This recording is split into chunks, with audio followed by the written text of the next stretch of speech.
Comencemos con la oración. Padre Dios, inclinamos nuestro rostro y reconocemos que solo tú eres Dios y que no hay otro. Te damos gracias, Dios, porque nos amas con un amor perfecto y porque nunca nos dejas ni nos desamparas. Te damos gracias, Dios, porque nos has dado tu palabra que podemos estudiar, podemos internalizar, que podemos permitir que nos transforme y cambie. Y, Señor, ¿podrías hacerlo hoy? ¿Podrías conectar tus palabras con nuestras mentes y corazones para que podamos salir con una mejor comprensión y salir cambiados? Te pedimos, Dios, que guíes y dirijas todos los ministerios que están llevándose a cabo aquí hoy en la iglesia y a través de nuestra iglesia. Señor, que todos los niños en el ministerio infantil, Señor, sepan que los amas con un amor perfecto y que nunca los dejas. Que sepan que hay verdad en este mundo. Te lo pedimos en el nombre de Jesús. Amén. También quería informarles que hay notas del sermón disponibles después del servicio. Estarán disponibles en el sitio web de nuestra iglesia en la pestaña de enseñanza donde está el video. Hay una transcripción completa o notas de enseñanza completas del servicio de hoy. Muy bien.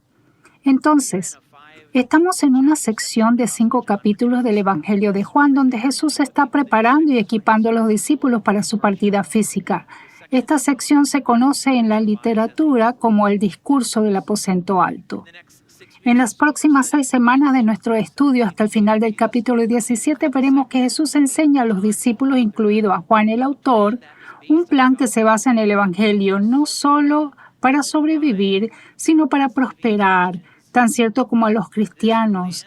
Y este plan da como resultado que los discípulos de Jesús tengan y sientan amor, esperanza, gozo, paz y valor, dando como resultado que se sientan decididos, empoderados y unidos frente al mal y la adversidad. Y ese plan no es solo para los discípulos en su época, es para ti, para mí también. El contexto de nuestro pasaje es que Jesús y los discípulos todavía están en el aposento alto. Esto es a solo unas horas antes de que Jesús sea traicionado en el jardín. Jesús les ha lanzado la bomba de que los dejaría y que regresaría con el Padre.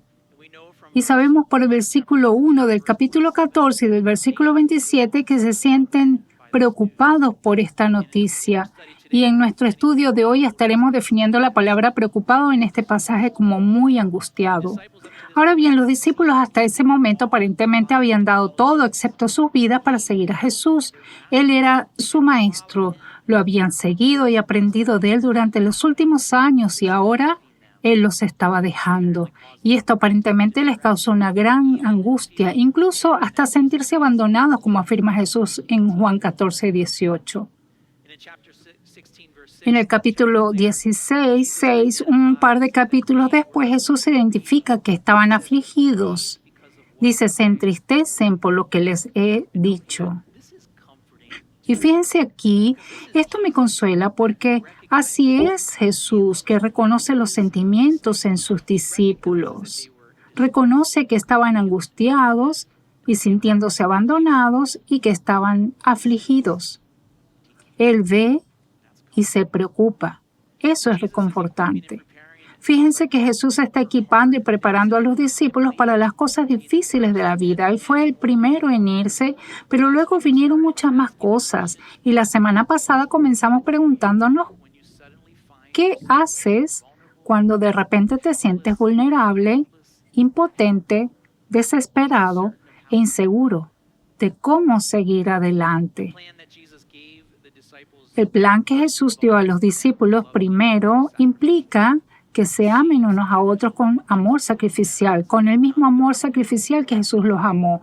Eso está en Juan 13:34. Y esa es la base del plan. El plan se basa en el amor de Jesús. Y el amor mutuo es el primer regalo que Él les da para prepararlos para su partida. La segunda parte del plan que vimos la semana pasada era que Él les dio el regalo de la esperanza de que algún día volverían a estar juntos, que vivirían a estar juntos de nuevo y sería para siempre. Jesús les describió esto en Juan 14:3 cuando dice, para que siempre estén conmigo donde yo estoy. Jesús les dio esa esperanza. y que trasciende las dificultades del discipulado de vivir la vida cristiana frente al mal y adversidad. Y para que los discípulos supieran que estarían junto a Jesús. Esa era una verdad a la que ellos podían anclarse. Eso es para ti y para mí también. Podemos anclarnos a esa misma verdad. Jesús les dio esperanza. El tercer regalo que analizamos la semana pasada fue acceso a Dios el Padre, el gran yo soy. A través de Jesús, en Juan 14:6 dice, Jesús le contestó, yo soy el camino, la verdad y la vida. Nadie puede ir al Padre si no es por medio de mí. A través del mismo Jesús, al ser el camino hacia el Padre, los discípulos tuvieron acceso al Creador del mundo. Pudieron tener una relación con el Creador del mundo. Ven que Dios el Padre a través de Cristo estaba disponible para ellos. Terminamos el estudio de la semana pasada con este pensamiento del versículo 12. El versículo 12 dice, les digo la verdad, todo el que crea en mí hará las mismas obras que yo he hecho y aún mayores porque voy a estar con el Padre. Jesús les dio a sus discípulos esta promesa de que cualquiera haría las mismas obras que Él ha hecho e incluso obras mayores. Y para aclarar, esto significa que la intención de Jesús era que sus discípulos continuaran las obras de Jesús de la misma manera y en mayor medida. Y si se fijan en ese versículo hay dos cláusulas condicionales. La primera es que tienen que creer en Jesús. La segunda cláusula condicional está en la frase porque voy a estar con el Padre.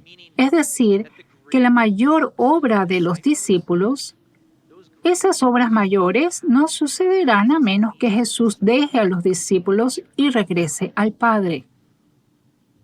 ¿Qué significa eso? Porque es importante no solo para los discípulos en el tiempo de Jesús, sino también para ti y para mí. ¿Y cómo la partida de Jesús ayuda a equiparnos y a preparar a los discípulos para la ausencia de Jesús y enfrentar las dificultades del discipulado, de vivir la vida cristiana en un mundo oscuro? Esas son las preguntas que abordaremos hoy. En Juan capítulo 14:15, nuestro primer verso dice, si me aman, obedezcan mis mandamientos. Esta es una forma peculiar de Jesús de presentar el siguiente regalo que les dejará. Y casi suena como si estuviera hablando de algo diferente a la sección anterior. Pero ¿cómo nos ayuda a entender lo que quiere decir? Saber lo que Jesús quiso decir con las palabras mis mandamientos. Nos ha ayudado con esto porque el mismo autor Juan, quien escribió en otro libro de la Biblia, en Primera de Juan, estas mismas palabras, y esta es una incidencia de que el mejor comentario sobre la Biblia es la Biblia. En 1 de Juan 3:23, Juan, el mismo autor, nos dice cuáles son los mandamientos de Jesús. Dice, y su mandamiento es el siguiente, debemos creer en el nombre de su Hijo Jesucristo y amarnos unos a otros así como Él nos lo ordenó. En este versículo es una combinación de Juan capítulo 6, versículo 29 y Juan 13:34 por el mismo autor. Entonces lo que Jesús quiere es que sus discípulos sean obedientes, según Juan 14, versículo 15, es creer en Jesús, es decir, confiar en Él y amarse unos a otros con amor sacrificial con el que Jesús nos amó. ¿Verdad? Esos son los dos mandamientos con los que Jesús quiere que vivan sus discípulos, para que confíen en Él y se amen unos a otros con sacrificio, y de alguna manera eso va a revolucionar el mundo. Sí. Y cuando hacemos eso, pareceremos discípulos que aman a su maestro. En 1986 había un maestro de escuela pública llamado Guy Daud, D-O-U-D. Él fue elegido el maestro de escuela pública del año. Y una de las citas que usó como seguidor de Jesús, una de las cosas que influyó en su enseñanza, en su interacción con los niños fue esta: amas a Jesucristo solo tanto como a la persona que menos amas. ¿Alguien se siente condenado además de mí? Mira, piensa en el hermano o hermana que tienes y que es el más difícil de amar. Escuché a alguien decir Dwayne. Piensa en aquel que te cuesta más amar. ¿Cómo vas a confiar en Jesús y amarlos con sacrificio? Bueno, Jesús nos dice cómo es. Eso es posible en el versículo 16. El versículo 16 dice, yo le pediré al Padre y Él les dará otro abogado defensor, quien estará con ustedes para siempre. Entonces, en contexto, Jesús está dejando a los discípulos y yendo al Padre, y mientras está allí, le pide al Padre que les dé a ellos y a los discípulos otro abogado. Así que retrocede por un segundo y mira cómo se relaciona. Parece que Jesús está asumiendo el papel de intercesor por los discípulos. Verán, Jesús reconoció la necesidad de ellos y va al Padre y le solicita algo en su nombre para satisfacer la necesidad de ellos. Sería como si tú y yo oyéramos de la necesidad de un amigo y luego acudiéramos a un sitio donde sabemos que su necesidad podría satisfacerse, intercediéramos o defendiéramos a nuestro amigo por su beneficio. Eso es hermoso, ¿no? Jesús intercediendo por sus discípulos ante el Padre. Y esto es solo un pequeño adelanto de Juan capítulo 17, donde Jesús ora todo el capítulo intercediendo por sus discípulos. Los animo a leer más adelante el capítulo 17. A través de este intercesor o abogado, Jesús está modelando a sus discípulos y a ti y a mí también. Otra manera de amar sacrificialmente a alguien es interceder por ellos, abogar por ellos a su favor. Cuando tienen una necesidad, que podría ser a través de una interacción humana en la que haces una llamada o a alguien o hablas con alguien cara a cara en su nombre o que puedes interceder por él ante Dios el Padre en oración. Ambos son ejemplos de amor sacrificial. En el versículo 16 podemos ver lo que Jesús le estaba pidiendo al Padre. Él dice que le pedirá otro abogado. Ambas palabras son importantes. La palabra griega paraklet debe ser difícil de traducir al inglés moderno porque varias Biblias traducen las palabras griegas como abogado, consolador, alentador, consejero, asistente, fortalecedor, ayudante. La nota de la Nueva Biblia en inglés dice: ninguna palabra en inglés tiene exactamente el mismo rango que significado que la palabra griega. Personalmente me gusta la palabra ayudante, pero reconozco que incluso eso no está completo. Para mí fue útil escribir todo esto en mi Biblia al lado de esta palabra para poder tener una idea general de cuál es el significado de la palabra paraclete, significando abogado. En 1 Juan 2:1, el mismo autor llama a Jesús abogado. La misma palabra griega. Dice: mis queridos hijos, les escribo estas cosas para que no pequen, pero si alguno peca, tenemos un abogado que defiende nuestro caso ante el Padre. Es Jesucristo, el que es verdaderamente justo. Así que Jesús, físicamente en persona con los discípulos, fue su abogado y continúa siendo su abogado cuando regresó al Padre. Incluye todos estos significados de abogado, consolador, alentador, consejero, asistente, de fortalecedor, ayudante. Esto nos ayuda a entender por qué Jesús dice otro abogado en el versículo 16, reemplazando o agregando otro significado. En contexto, Jesús está dejando a los discípulos físicamente y por lo tanto está solicitando otro abogado para reemplazarlo a él mismo en todos los roles anteriores. ¿Y por qué Jesús pide otro abogado? Porque es lo mejor para los discípulos que han de continuar las obras de Jesús aquí en la tierra. Tiene que ver con su propósito en la tierra. ¿Cómo sé que es mejor? Porque Jesús lo dijo en Juan 16:7. En realidad, es mejor para ustedes que me vaya, porque si no me fuera, el abogado defensor no vendría. En cambio, si me voy, entonces lo enviaré a ustedes. Es difícil imaginar que podría ser mejor para los discípulos de Jesús que Él estuviera con ellos en persona, ¿verdad? Tener a Jesús en persona. Yo personalmente anhelo un abrazo de Jesús. Escucharlo decir audiblemente: Dwayne, te amo. Me alegro mucho de que vamos a estar juntos por la eternidad. Sentir su calidez realmente rodeándome con sus brazos. En ese abrazo, ¿qué pudiera ser mejor que eso? Pero en realidad esa no es la pregunta correcta. Mira, no es que podría ser mejor para los discípulos que Jesús estuviera con ellos en persona. En contexto, la pregunta correcta es ¿qué podría ser mejor para los discípulos de Jesús mientras continúan las obras de Jesús aquí en la tierra? Bueno, Jesús nos dice que es mejor para mí, para ti, para todos los discípulos que están llevando a cabo las obras de Jesús.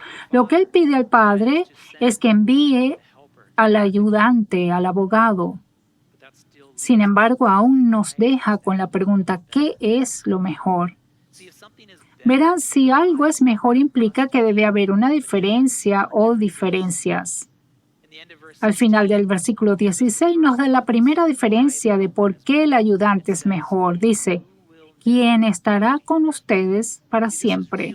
Esta es realmente una buena noticia para los discípulos que estaban angustiados y sintiéndose abandonados por Jesús que los dejaba y estaban llorando su partida. Entonces Jesús les dice, viene otro abogado que nunca los dejará.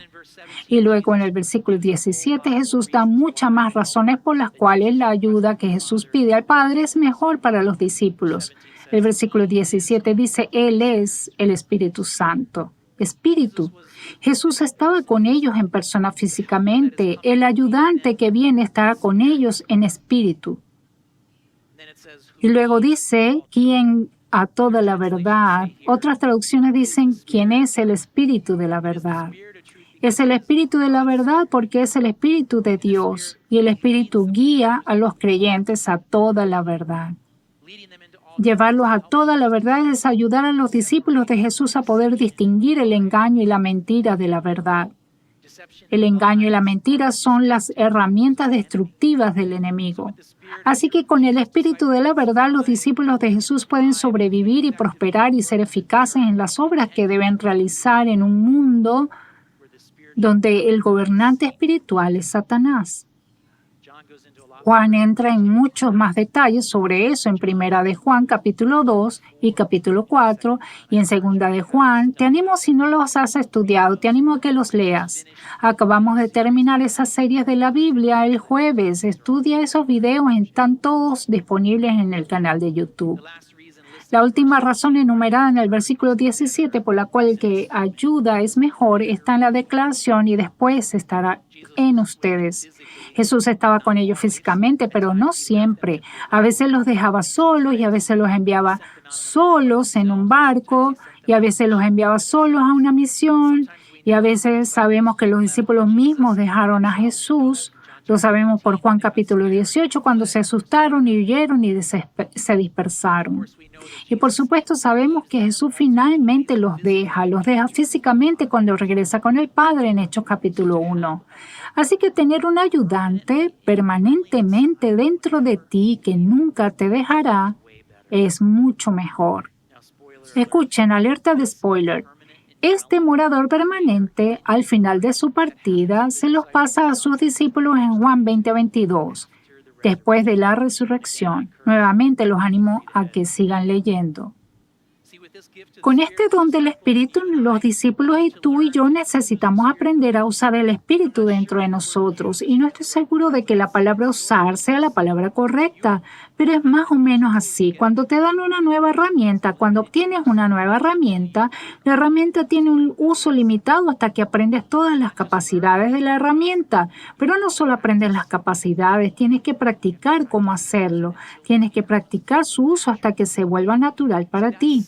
Eso es similar al Espíritu Santo, el ayudante. Tenemos que aprender todo sobre el ayudante, todos los beneficios que obtenemos a través del ayudante, todas las formas en que él puede ayudarnos, pero tenemos que practicar su uso hasta que su fuerza principal de nuestro día a día, al andar día tras día.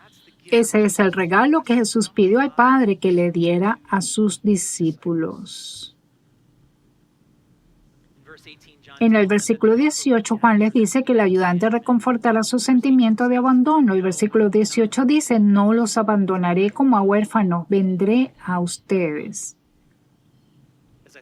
Como dije la semana pasada, la frase abandonado como a huérfanos puede ser un modismo que significa impotente, desprotegido, abandonado y sin derechos legales. piensa en lo que el Espíritu Santo dentro de nosotros proporciona en contraste con aquellos. El Espíritu Santo da poder. Romanos 8:11 dice, el Espíritu de Dios, quien levantó a Jesús de los muertos, vive en ustedes. Ese es el mismo poder que levantó a Jesús en nosotros. Lo tenemos. Y el Espíritu Santo nos da su protección contra la mentira, contra el engaño, por el Espíritu de la verdad en nosotros. El Espíritu Santo nos da esperanza de vida eterna para contrarrestar el miedo a la muerte. Ya no tenemos que tener miedo a morirnos. ¿Por qué? Porque el Espíritu de Dios está en nosotros para darnos vida eterna. Y el Espíritu Santo es la marca de Dios en nosotros que nos sella como sus hijos. Por eso tenemos derechos legales como sus hijos. Efesios 1:13 y 14 dice, además, cuando creyeron en Cristo, Dios los identificó como suyos al darle el Espíritu Santo, el cual había prometido tiempo atrás. Y por último, el Espíritu Santo nos proporciona todos los dones espirituales que necesitamos para completar la obra de Dios. El Espíritu Santo nos lo da. Cuando Jesús dice, vendré a ustedes, después de dejarlos, lo que quiere decir es que vendrá a ellos, pero vendrá a ellos como el Espíritu Santo, como el ayudante, y morar dentro de ellos y nunca dejarlos. Bueno, así es como funciona. Esto no puede suceder hasta que el pecado sea eliminado. El Espíritu de Dios no puede vivir dentro de alguien hasta que se elimine el pecado o se pague por él. Cuando se elimina el pecado y se paga por él, entonces el Espíritu de Dios viene dentro de mí o de ti y da vida. Juan 6:63 dice, solo el Espíritu da vida eterna. Los esfuerzos humanos no logran nada. Las palabras que yo les he hablado son espíritu y son vida. Entonces, en el contexto de Juan 14, la imagen que surge es esta. Y observa la progresión. La semana pasada hablamos sobre el tabernáculo. El tabernáculo era el lugar donde Dios podía habitar, donde Dios podía vivir entre su pueblo mientras estaban en el desierto. El tabernáculo se convirtió en el templo donde Dios podría vivir o morar entre las personas que Él ama y con las que anhela estar. Y ese templo ahora soy yo. Gracias al Espíritu Santo que vive en mí, ese templo ahora soy yo. El templo ahora eres tú. Colectivamente, el templo somos todos los que hemos confesado a Jesús como nuestro Salvador, que pagó por nuestros pecados y que tiene el Espíritu Santo viviendo en ellos. 1 Corintios 6:19 dice, ¿no se dan cuenta de que su cuerpo es el templo del Espíritu Santo?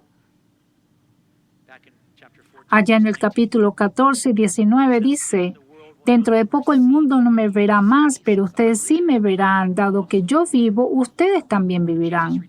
Cuando Jesús regrese al Padre, el mundo ya no lo verá, porque solo vieron al hombre físico. Pero los que creen en Jesús como Hijo de Dios, como Salvador, tienen el Espíritu de Dios dentro de él y por eso ven a Jesús por quien Él es realmente. Dios. Y porque tenemos su Espíritu dentro. Entonces, porque Él vive, vivimos. Porque Él resucitó, nosotros también resucitaremos. Y porque tenemos vida basada en el Espíritu que vive dentro de nosotros y que nos da vida, entonces en el versículo 20 llegamos a ser parte de la comunión y la unidad del Padre en Jesús y Jesús en el Padre. Dice el versículo 20, cuando yo vuelva a la vida, ustedes sabrán que estoy en mi Padre y que ustedes están en mí y yo en ustedes. Toma nota de las 4 partes aquí de lo que cubrimos. Sabemos por el versículo 17 que el Espíritu Santo está en nosotros. Y segundo, Jesús está en el Padre.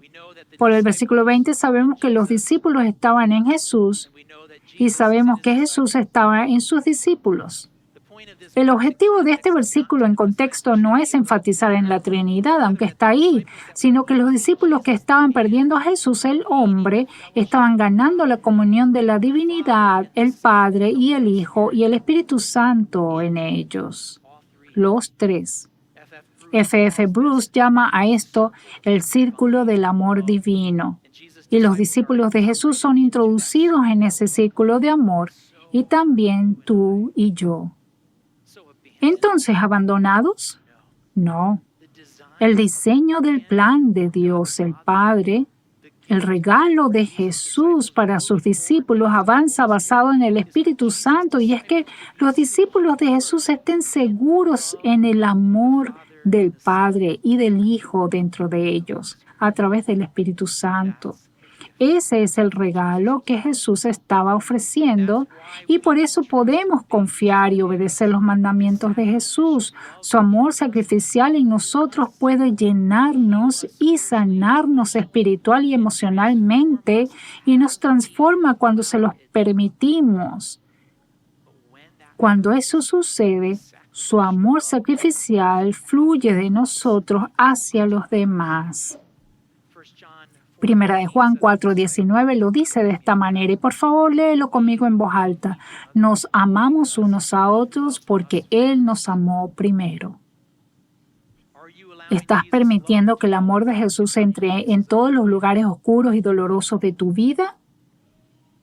Es lo mejor para ti, y porque su amor luego fluye de nosotros hacia los demás, también es lo mejor para su iglesia, es lo mejor para otros discípulos, es lo mejor para este mundo. Mira, necesito que seas lleno, sanado y transformado por el amor de Jesús para que puedas amarme y amar a la comunidad que te rodea. Necesitas que yo sea lleno, sanado y transformado por el amor de Jesús para que yo pueda amarte y amar a otros. Imagínense a todos nosotros aquí, hoy siendo llenos, sanados y transformados por el amor de Jesús. Y esa es una imagen de la iglesia de Jesús. Esa es una imagen del cuerpo de Cristo que Dios planeó para nosotros mientras aún estemos en la tierra. El versículo 21 dice, los que aceptan mis mandamientos y los obedecen son los que me aman, y porque me aman a mí, mi Padre los amará a ellos, y yo los amaré y me daré a conocer a cada uno de ellos.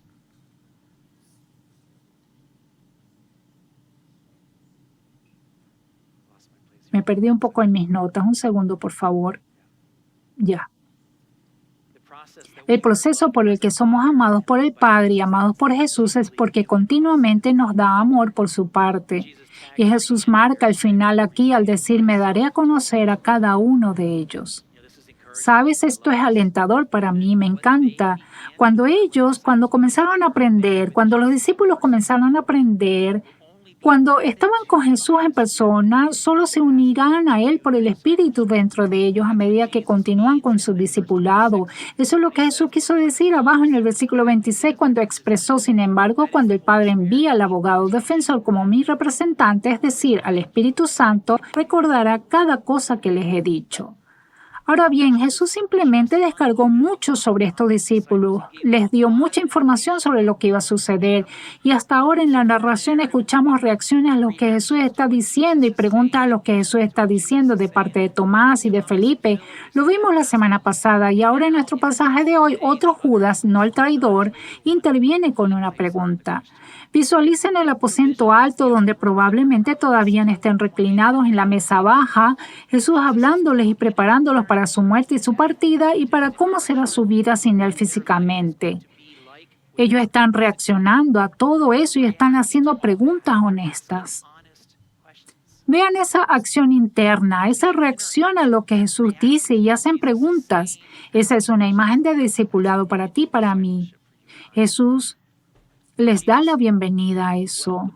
¿Cómo puede Jesús desafiar nuestros pensamientos si no hacemos preguntas? ¿Cómo puede Dios transformar nuestros pensamientos si no hacemos preguntas? Y Judas, como los demás, todavía estaba pensando que el futuro reinado terrenal de Cristo es el siguiente, y por eso hizo la pregunta en el versículo 22. Hizo esta pregunta, Señor, ¿por qué te darás a conocer solo a nosotros y no al mundo en general? ¿Se equivocó Judas al hacer esta pregunta? ¿Está mal esta pregunta? En lo que se equivoca es en cómo percibe la revelación de Jesús al mundo en el que Él vive y cómo se percibe también en nuestro mundo Y ya ves que lo que Jesús está estableciendo es que sus discípulos revelen a Jesús al mundo a través de su amor entre ellos y a otros. Así es como Jesús quiere revelarse a nuestro mundo, a través de nuestro amor unos por otros. Los versículos 23 y 24 son un resumen. Jesús lo resume en lo que hemos cubierto hasta ahora.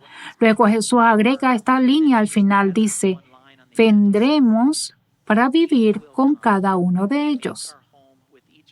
Ahí está de nuevo esa idea de Dios morando, viviendo con los que ama. Esta es la tercera vez en el pasaje que escuchamos a Jesús decir vendré. Lo dijo en el versículo 3 y en el versículo 18 y ahora en el versículo 23 y Jesús lo dice nuevamente esta tercera vez. Pero añade nosotros, es decir, el Padre viene también, Él y el Padre juntos. ¿Estás entendiendo este mensaje de que Jesús y el Padre quieren estar contigo? Ellos desean, anhelan eso. Él no quiere que estés solo y abandonado. Bueno, ¿y cómo sucede eso? Sucede a través del ayudante, a través del Espíritu Santo. El comentarista Arnold traduce la palabra vendré como I'll be back. Vuelvo enseguida. Parece una pregunta de Tom. Es para que los que extrañan los chistes de Tom, por cierto. En los versículos 25 y 26, Jesús, siendo un buen maestro, anticipa que ellos posiblemente no capten a la primera, especialmente si están cegados por su dolor en el momento. A veces tienes que superar el dolor para poder aprender, antes de poder crecer, antes de poder seguir adelante, y creo que eso es lo que está sucediendo aquí. A veces si eres como yo, que me lleva tiempo escuchar algo varias veces para entenderlo. Y si todavía no lo entiendo, entonces lo que necesito es, lo que sea que necesito escuchar de lo que está escrito al final de un 2x4 es un golpe a un costado de mi cabeza. ¿Alguien se identifica con eso? Pero observen aquí, uno de los roles del ayudante y otro motivo por el cual Jesús pide al Padre que lo envíe es lo que dice al final del versículo 26. Dice, Él les enseñará todo y les recordará cada cosa que les he dicho. Tal vez a veces nuestro enfoque hacia el aprendizaje y crecimiento espiritual enfatiza demasiado en nuestro enfoque académico tradicional, lo que significa que estudiamos, memorizamos y discutimos, pero a veces eso simplemente puede convertirse en un conocimiento bíblico y no necesariamente en transformación. Basado en este versículo, lo que Jesús parece estar proponiendo es un camino para aprender lo que Jesús enseñó y cómo aplicarlo, cómo eso nos transforma, y ese camino es aprender a través del Espíritu Santo, el ayudante, escuchando al Espíritu Santo. Miren, estudiar, aprendizar, memorizar y discutir, sí, necesitamos hacer eso, pero también debemos volvernos al Espíritu y decirle, Espíritu Santo, tú eres mi maestro, enséñame lo que esto significa. Ayúdame a crecer a través de esto. Conecta tus palabras a mi mente y mi corazón. Y a medida que envejezco y mis recuerdos parecerán menos accesibles en algún momento, me atrae particularmente la atención la declaración aquí de que Jesús dice lo que hará el ayudante. Él dice, y les recordará. ¿No es eso reconfortante? ¿Qué parte del papel del Espíritu Santo es recordarnos las palabras de Jesús? ¿No es eso hermoso? El versículo 27 dice, les dejo un regalo, paz en la mente y en el corazón, y la paz que yo doy es un regalo que el mundo no puede dar, así que no se angustien ni tengan miedo. Me gusta cómo se lee en la Nueva Versión Internacional cuando dice la paz les dejo, mi paz les doy. Veo en su cultura que el saludo común al despedirse era desearle la paz a alguien. Algo así como en nuestro país cuando nos despedimos les deseamos lo mejor y ese tipo de cosas, pero Jesús toma este saludo común o este adiós común y se lo ofrece a los discípulos con mucho más que eso. Verán, la paz que Jesús da es una continuación del ministerio del Espíritu Santo dentro de ellos y dentro de nosotros. Esta paz que Jesús da es sobrenatural, no es circunstancial, no es la paz externa que viene al balancearse en una hamaca, en una playa soleada de una isla tropical y beber de un coco. Y sé que suena muy bien en enero, ¿no? Pero esta paz que Jesús ofrece viene de dentro y es sobrenatural. Es una paz que está allí cuando no debería haberla por circunstancias difíciles, por dolor, por agitación. Pero es por el Espíritu dentro de nosotros que podemos tener esa paz sobrenatural que solo Dios puede dar. Ha sido descrita como esta paz, ha sido descrita como la tranquilidad interior del alma. En griego, la palabra raíz para paz viene de la palabra unirse. Piensa en eso. Con el Espíritu de Dios dentro de nosotros, con nuestros espíritus unidos, cuando enfrentamos cosas difíciles porque estamos unidos con Él, entonces su presencia puede darnos esa tranquilidad interior del alma que proviene de su presencia dentro de nosotros y viene del Espíritu. Y esta es otra razón por la cual Jesús puede decir al final del versículo 27, así que no se angustien ni tengan miedo. ¿Por qué Jesús puede decirles eso a los discípulos que están angustiados porque los dejará? Ni siquiera saben todavía lo difícil que será la vida. Pero ¿por qué Él puede decírselo mientras están angustiados porque Él los deja? Es porque hasta ahora los regalos que les ha dado en Juan capítulo 14 al final del 13 también es el regalo del amor sacrificial en la comunidad cristiana, entre hermanos y hermanas donde pueden amarse unos a otros. Les ha dado el regalo de la esperanza de estar juntos para siempre. Les está dando el acceso al Padre donde pueden tener una relación con Dios el Padre Él les ha dado el ayudante, el abogado, el Espíritu Santo dentro de ellos y con eso viene el don de paz sobrenatural. Pero eso no es todo, no es la única manera en que Jesús quiere prepararlos y equiparlos para su partida y para lo que enfrentarán a continuación. También quiere construir su fe en Él.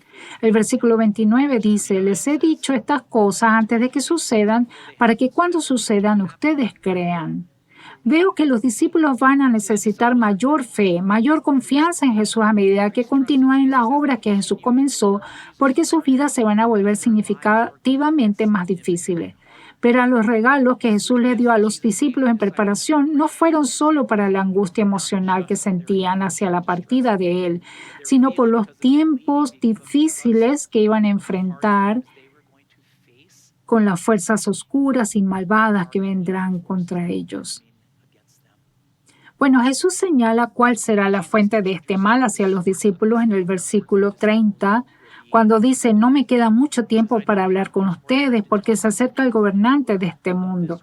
Otras traducciones dicen el príncipe de este mundo. Y solo por claridad de a quién se refiere Jesús, quien traerá este mal contra Jesús y los discípulos, en otros lugares de la Biblia se describe de esta manera. Siguiente diapositiva, por favor. Dice que lo describe como el diablo, el Satanás, el enemigo, el adversario, el tentador, el padre de mentira, el Dios de este siglo, el gobernante de la autoridad del aire o el príncipe del poder del aire, el león rugiente, el destructor, el acusador, la serpiente y el dragón. Y mientras asimilas esta lista, recuerda esto, que al comienzo de nuestro texto de hoy Jesús pide un regalo para los discípulos que era el abogado. El abogado que es el consolador, el alentador, el consejero, el ayudante, el fortalecedor, el auxiliador en el Espíritu Santo. Ese es el Espíritu del Padre y de Jesús dado a los que creen en Jesús para ellos poder sobrevivir y prosperar en un mundo oscuro y lleno de maldad. Al final de nuestro texto de hoy, Jesús le dice a los discípulos que el gobernante del mundo viene. Miren junto a esta lista, contraste entre las dos. Estas dos son fuerzas espirituales muy reales, dos lados espirituales muy reales que están en nuestro mundo y no hay otra opción, solo estas dos. ¿Qué fuerza espiritual quieres que te empodere o te equipe o te motive? Veamos que se producirá la batalla espiritual que predice el versículo 30 que rápidamente se convertirá en realidad lo que Jesús y sus discípulos enfrentan a solo unas horas de este punto. Y Jesús los prepara específicamente diciéndoles cómo son sus vidas en un mundo malvado bajo un gobernante espiritual malvado, y se verá como en Juan capítulo 15, 18, 6, 64. En 2 semanas escucharás más sobre esto del pastor Miles. Nuevamente, te animo a que sigas leyendo. Y Jesús luego hace esta declaración sorprendente, amorosa y sumisa en el versículo 30 cuando dice, porque se acerca el que gobierna este mundo, él no tiene ningún poder sobre mí, pero haré lo que el Padre me manda.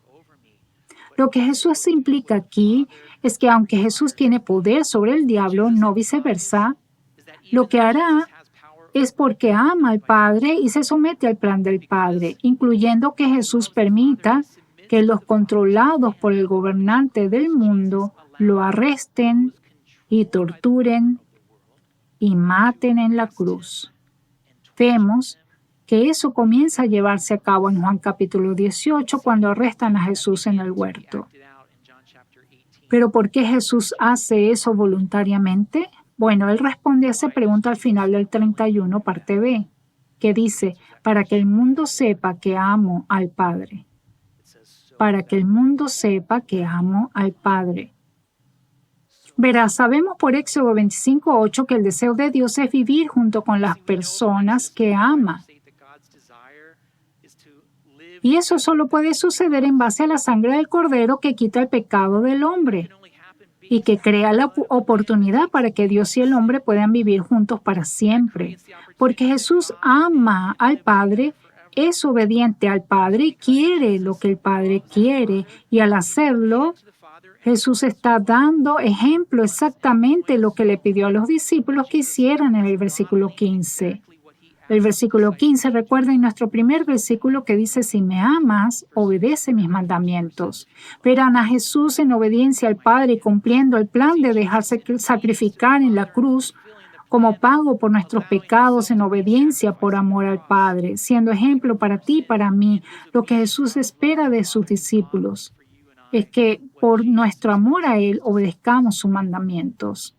¿Cuáles son sus mandamientos? Creer en Él y amarnos unos a otros, hasta morar juntos para siempre con el plan y los dones del Señor Jesús para los discípulos mientras continuamos su obra. Es volver a amarnos unos a otros, vivir con esperanza, tener acceso al Padre en una relación con Él y tener al ayudante en ellos. Tenemos la emoción de no solo ser discípulos de Jesús, sino de ser parte del plan de Dios para el mundo. ¿Cómo? Confiando en Él y obedeciendo sus mandamientos de amarnos unos a otros. En Juan capítulo 15 hay más regalos que Él da para ayudar a los discípulos a sobrevivir y prosperar. Y si quieres saber cuáles son, solo tendrás que volver la semana que viene. El pasaje de hoy deja claro que lo que es mejor para los discípulos de Jesús, incluyéndote a ti y a mí, lo mejor para nosotros para continuar la obra de Jesús aquí en la tierra es estar preparados y equipados para sobrevivir y prosperar, para que tengamos el don del Espíritu Santo dentro de nosotros. Y el Jesús físico tuvo que regresar al Padre para que eso pase. Mira, lo que recibimos del Padre a través del Espíritu es esto, que nunca nos dejará, que su Espíritu nos lleva a toda verdad, y que vive contigo y en ti, vive conmigo y en mí, y nos enseñará todo y nos recordará todo lo que Jesús dijo y enseñó. Y con eso viene el regalo de la paz en la mente y en el corazón. ¿Estás aprendiendo a depender del Espíritu Santo para tu bienestar emocional, seguridad y estabilidad? ¿Estás aprendiendo a depender del Espíritu Santo para conocer la verdad, para discernir la verdad de la mentira? ¿Estás aprendiendo a ser dependiente del Espíritu Santo para continuar la obra que empezó? ¿Estás aprendiendo a depender del Espíritu Santo para aprender más acerca de Jesús, para recordar lo que Jesús dijo y enseñó? ¿Estás aprendiendo a depender del Espíritu Santo para lograr una paz sobrenatural? Ese es el regalo que Jesús quiere que tú y yo tengamos a través del Espíritu Santo. Y todo el pueblo de Dios dice amén. Oremos. Padre Dios, estamos muy agradecidos de que nos ames y muy agradecidos de que tengas un plan para nosotros. No nos dejaste sin herramientas ni sin poder. No nos dejaste abandonados o solos. Nos diste tu Espíritu. Nos diste relación contigo, Dios, a través de Jesús, y Padre, estoy muy agradecido por eso. El mismo poder que resucitó a Jesús de entre los muertos está en mí y nunca me dejará.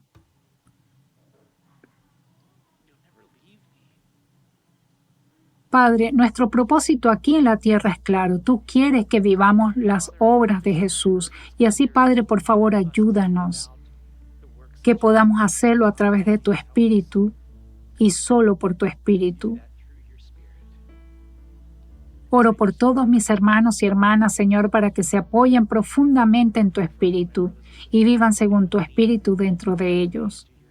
Tú satisfarás sus necesidades. Oro, Señor, por el que esté aquí, que aún no te conozca como Señor y Salvador, que se inclinen ante ti con su mente y su corazón y te reconozcan como Creador y como Dios y como Salvador, y que eres santo y que ellos son pecadores y que debido a su pecado necesitan tu pago en la cruz por ellos. Que ellos acepten eso. Y ruego, Señor, que lo hagan hoy para que puedan tener este hermoso regalo de tu Espíritu en ellos. Todo esto te lo pedimos en el nombre de Jesús. Amén.